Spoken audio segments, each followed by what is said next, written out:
नमस्कार। प्रभु राम के व्यक्तित्व और जीवन को समझने के इस प्रयास में आपका स्वागत है। यह वार्तालाप श्रृंखला राम को जानने, समझने और मन में बसाने के लिए है।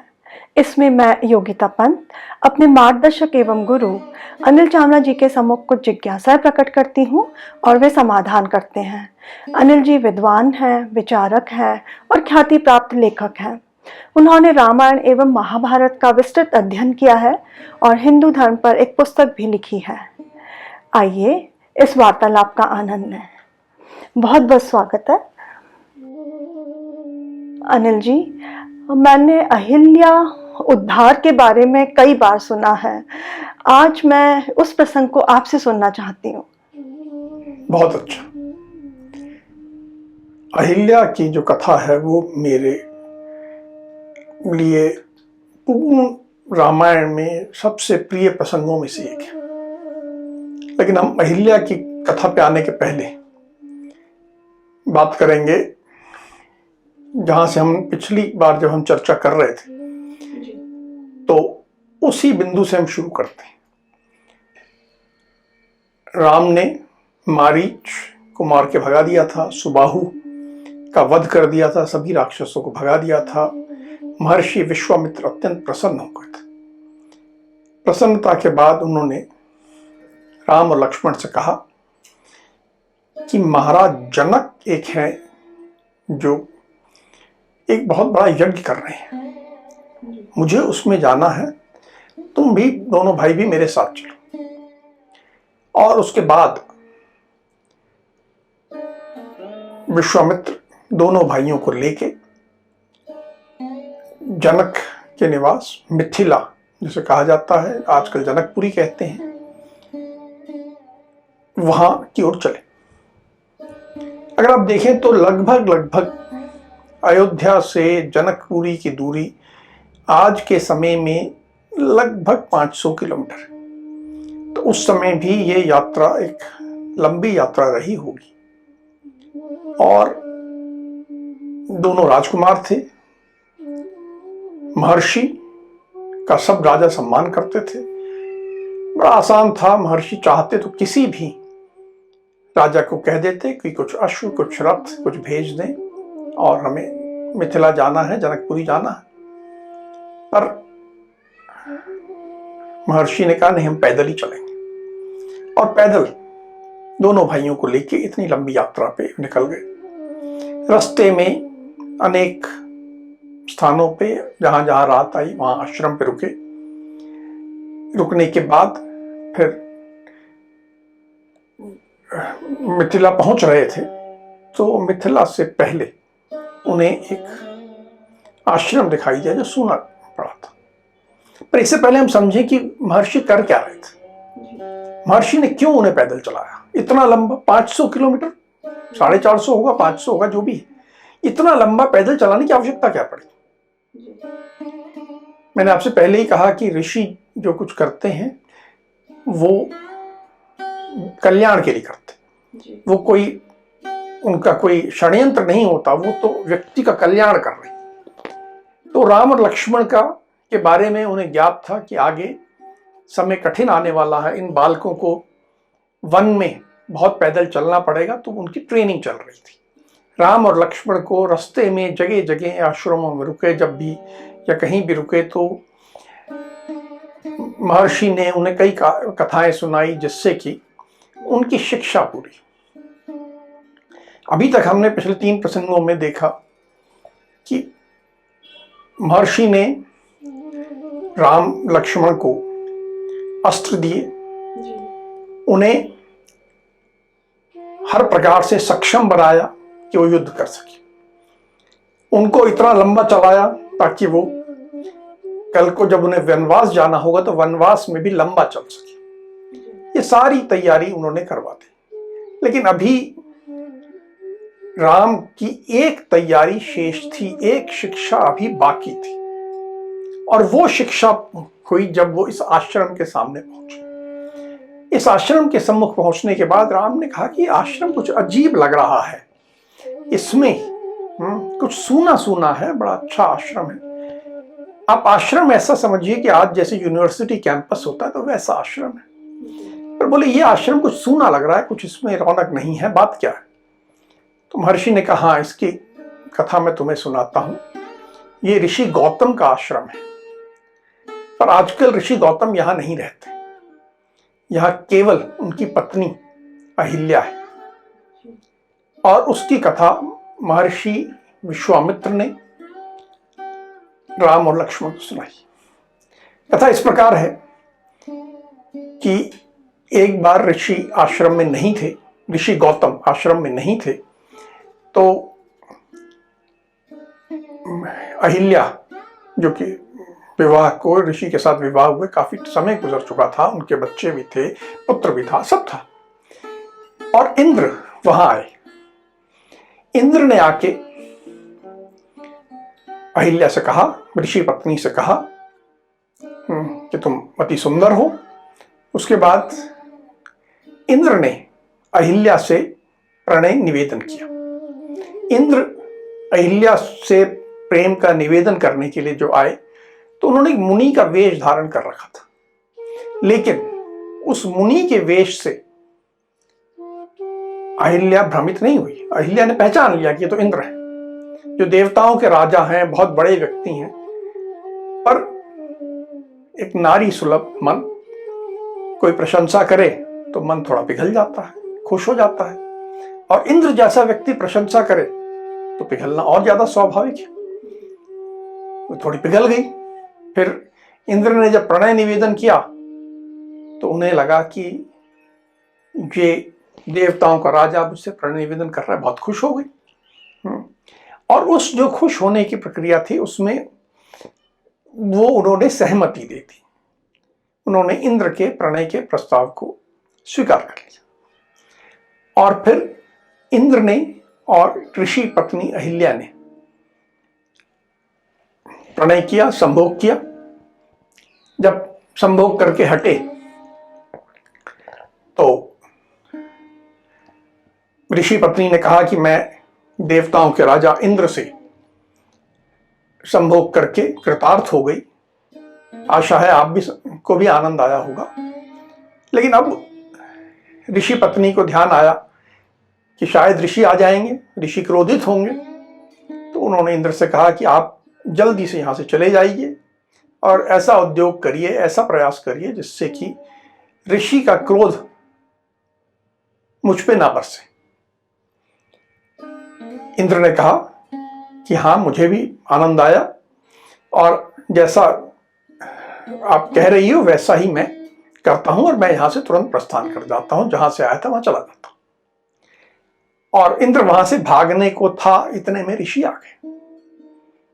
ऋषि वहां आए, उन्होंने देखा, सारा प्रकरण उन्हें समझ में आ गया कि क्या हुआ है। अब ऋषि हमारी दैविक संस्कृति के पोषक हैं, वो राजा पर भी न्याय करने का अधिकार रखते हैं। तो इंद्र के ऊपर भी न्याय करने का, इंद्र को दंड देने का अधिकार यदि किसी के पास है तो ऋषि के पास है। तो ऋषि ने इंद्र को श्राप दिया कि तुम्हारा फला अंग गिर जाए, और वो अंग तुरंत गिर गया। इंद्र दौड़े दौड़े दौड़े अपने स्वर्ग गए। वहां पर उन्होंने शल्य क्रिया करवाई और एक भेड़ का वो अंग लेकर अपने आप को पुनः स्वस्थ कर लिया। लेकिन अब ऋषि के सामने समस्या थी अपनी पत्नी को लेकर। पत्नी को क्या दंड है, यह समस्या अपने आप में बड़ी कठिन थी, एक धर्म संकट था। अगर ऋषि अपनी पत्नी को बहुत कठोर दंड देते, मान लीजिए कि मृत्यु दंड देते, तो सब कहते कि ये पति तो अत्यंत निष्ठुर था, प्रेम विहीन था, और ऐसे निष्ठुर प्रेम विहीन व्यक्ति के साथ पता नहीं वो अहिल्या कैसे रह रही थी। अच्छा हुआ मरने के पहले उसने कुछ सुख भोग लिया। ये आदमी तो कोई सुख देने के योग्य ही नहीं होगा, क्योंकि ये तो प्रेम विहीन है, निष्ठुर। अर्थात सबकी सहानुभूति अहिल्या के साथ हो जाती और ऋषि दोषी हो जाते। दूसरी ओर देखिए, कि अगर वो मान लीजिए कहते कि ठीक है गलती हो गई, बात खत्म करो, तुम मेरी पत्नी हो और मैं तुम्हें क्षमा करता हूं, और बात को खत्म कर लेते, तो लोग कहते कि ये ऋषि देवताओं के राजा तक को तो दंड देते हैं, पर अपनी पत्नी के प्रति सौम्य हो जाते हैं, न्याय करना नहीं जानते। ये न्याय और धर्म से इनका कोई लेना देना नहीं है, ये तो पक्षपाती हैं। अर्थात दोनों परिस्थितियों में बिना किसी दोष के दोषी ऋषि बन जाते। दूसरी ये भी थी कि अगर मान लीजिए कि वो अहिल्या को कोई दंड नहीं देते तो उससे अहिल्या को नुकसान होता, हानि होती। अहिल्या की जो के बारे में जो चर्चा होती आम समाज में, वो एक उल्टा कुलक्षणी महिला के रूप में होती, चरित्रहीन महिला के रूप में होती। लोग हल्के ढंग से बात करते, बोले अरे ऋषि के यहाँ तो हर तरह के लोग आते रहते हैं और उसकी पत्नी के साथ आनंद करके चले जाते हैं, ऋषि मुस्कुराते हुए देखते रहते हैं, ऋषि कुछ नहीं करते। अर्थात नुकसान दोनों का होता। तो अब ये बड़ी एक विकट परिस्थिति, क्या करें। एक और समस्या जो ऋषि के सम्मुख थी कि ऋषि बहुत दिल से, बहुत मन से अपनी पत्नी को प्रेम करते थे। वो अपने प्रेम को नकार नहीं सकते थे। और प्रेम क्या होता है? दैविक संस्कृति का यदि कोई आधार है तो प्रेम में दिया जाता है, देना होता है, और हर परिस्थिति में देना होता है। सामने वाला जिससे हम प्रेम करते हैं वो गलती करे और हम प्रेम करना बंद कर दें, ये नहीं होता, क्योंकि हम प्रेम जिससे भी करते हैं वो मनुष्य होता है, मनुष्य तो गलती करता ही है। प्रेम जिससे हम करते हैं यदि उसको दंड देना हो तो ऐसा दंड देना चाहिए जिससे जिसने गलती किया उसका कल्याण हो। मैं एक उदाहरण देके तुम्हें समझाता हूं योगिता ये बात। मान लीजिए मेरी एक बेटी है जो स्कूल जाने वाली है और वो मेरे से कुछ धृष्टता करती है, बदतमीजी करती है, और मैं उसे दंड देता हूं कि आज तुमने मेरे साथ ये धृष्टता की है, अब तुम्हें बैठ के गणित के ये 50 प्रश्न हल करने हैं और तभी तुम सो पाओगी।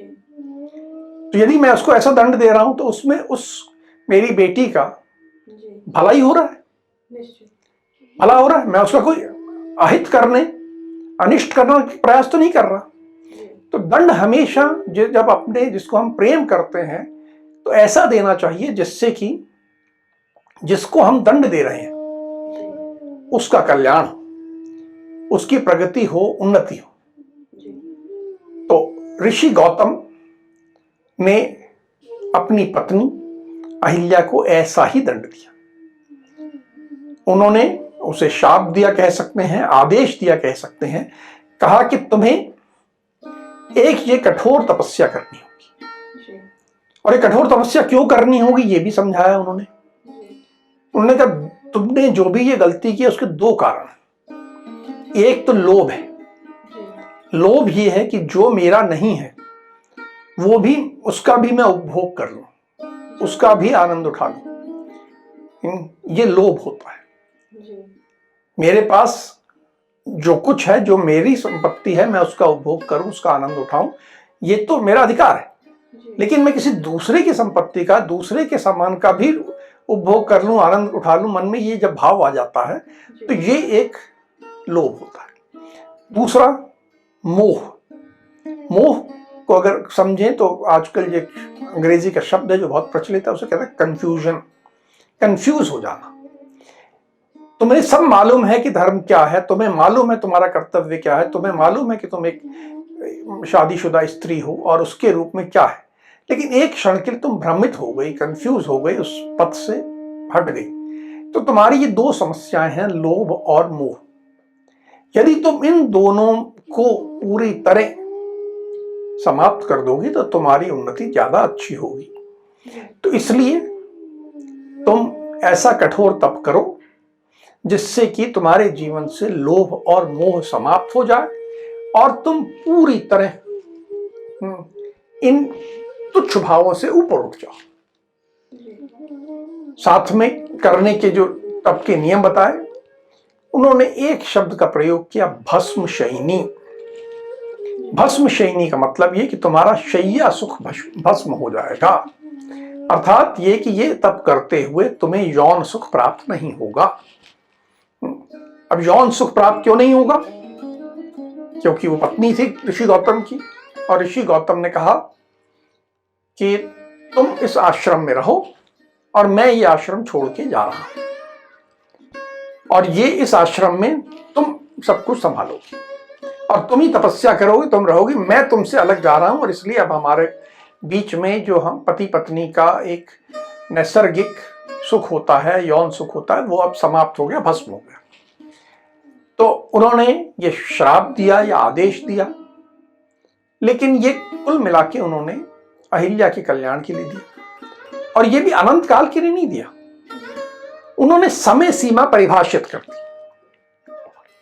ये समय सीमा जो है, जिस क्षण ये घटना हुई इंद्र के साथ वाली, उस दिन से प्रारंभ होकर, उस क्षण से जब महर्षि गौतम ये श्राप दे रहे थे, उस क्षण से प्रारंभ होके उन्होंने कहा कि उस दिन तक रहेगी जिस दिन तक दशरथ पुत्र राम इस आश्रम में आएंगे। यानी महर्षि गौतम को जानकारी थी कि एक दिन दशरथ पुत्र राम यहां आने वाले हैं। त्रिकालदर्शी महर्षि थे वो, और उन्होंने उसका गणित आकलन करके एक समय सीमा निर्धारित कर दी कि जिस दिन दशरथ पुत्र आ जाएं, उस दिन तुम्हारी ये तपस्या समाप्त हो जाए। और अब दशरथ पुत्र महर्षि विश्वामित्र के साथ वहां पहुंचे थे। तो महर्षि विश्वामित्र ने राम और लक्ष्मण को बताया कि ये ऐसी कथा है, आइए हम चल के ऋषि पत्नी अहिल्या से मिलते हैं। ऋषि पत्नी अहिल्या इतनी लंबी तपस्या, इतनी कठोर तपस्या करते हुए महातेजस्वी हो रही थी, सूर्य के समान चमक रही थी। वो इतनी चमक रही थी कि साधारण व्यक्ति तो क्या, सुर असुर कोई भी उनके सम्मुख जाने का साहस न कर सके, क्योंकि इतनी तेजस्विता थी। उस तेजस्विता को देखते हुए महर्षि राम और लक्ष्मण को लेके अहिल्या के सामने गए। अहिल्या ने दोनों को देखा, उन्होंने केवल एक प्रश्न पूछा राम से, क्या तुम दशरथ के पुत्र राम हो? राम ने उत्तर दिया, हां, मैं ही दशरथ का पुत्र राम हूं। उस क्षण ही ये अहिल्या की तपस्या समाप्त हो गई। राम और लक्ष्मण दोनों ने अहिल्या के चरण स्पर्श किए, उनसे आशीर्वाद लिया। अहिल्या ने भी इन दोनों को अपना अतिथि मान के अतिथि सत्कार किया, जलपान कराया, सब किया। और जब ये सब हो रहा था, उसी क्षण महर्षि गौतम भी वहां वापस आ गए, और महर्षि गौतम और अहिल्या पुनः पति पत्नी के रूप में आनंद से रहने लगे, उस आश्रम में वापस लौट आए। ये कथा मुझे इसलिए बहुत पसंद है कि ये विवाहित जीवन की एक मूल बात को रेखांकित करती है कि गलती किसी से भी हो सकती है, पति से भी हो सकती है, पत्नी से भी हो सकती है। जीवन में कोई भी परफेक्ट नहीं। वास्तव में हिंदी में या संस्कृत में परफेक्ट का ठीक ठीक हिंदी अनुवाद है ही नहीं, क्योंकि हमारी भाषा में ऐसा शब्द ही नहीं है। कोई भी पूर्णतः दोष विहीन नहीं हो सकता। जो भी मनुष्य है उससे गलतियां होती हैं, उससे कुछ ना कुछ भूल हो जाती है, कभी वो लोभ में फंस जाता है, कभी मोह में फंस जाता है, सब होता है। और पति पत्नी के बीच में ये आवश्यक है कि हम इस बात को स्वीकार करें कि पति ये स्वीकार करे कि जो पत्नी है वो कभी ना कभी गलतियां करेगी, पत्नी ये स्वीकार करे कि पति कुछ गलतियां करेगा और इन सब के साथ हमें जीवन व्यतीत करना है। ये सारा प्रसंग प्रस्तुत हुआ राम के जीवन में उस क्षण जबकि वो मिथिला पहुंचे थे। कुछ ही दिनों में के बाद राम का सीता से विवाह होने वाला था और महर्षि जानते थे कि ऐसा घटित होने वाला है, और उस तैयारी के रूप में ये सारा प्रसंग दैविक योजना से कहें, महर्षि की योजना से कहें, विधाता की योजना से कहें, किसी भी योजना से कहें, लेकिन घटित हुआ जिससे कि राम समझ सकें कि विवाहित जीवन में कैसे जीवन जीना है। मेरा मानना है कि कोई भी वर वधू उन्हें भी विवाह पूर्व इस प्रसंग को जानना चाहिए, समझना चाहिए और अपने आप में पूरी तरह इसको अपनाना चाहिए, इसकी शिक्षा को। इससे विवाहित जीवन अच्छा रहेगा, सुखी रहेगा, और जब विवाहित जीवन सुखी रहेगा तो निश्चय ही जीवन में सुख आनंद रहेगा। इस संदेश के साथ अहिल्या प्रसंग हमें मिलता है। बहुत अच्छी बात बताई अनिल जी आपने। अब आज की चर्चा को हम यहीं विराम देते हैं। अगली कड़ी में राम के कुछ अनछुए पहलुओं के साथ हम दोनों फिर उपस्थित होंगे। राम राम।